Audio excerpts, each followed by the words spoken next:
Familja në Islam fillon, siç e përmendët ju, me njeriun e parë, me Ademin alayhis salam.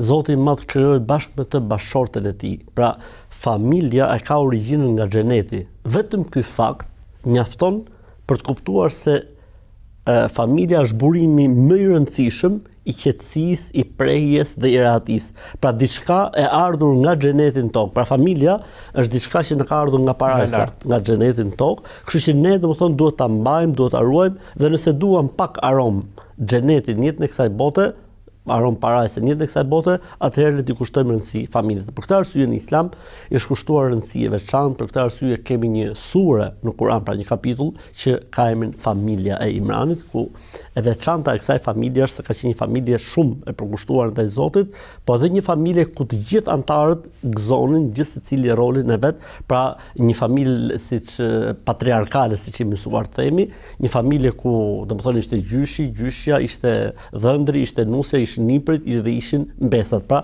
një familje e kompletuar.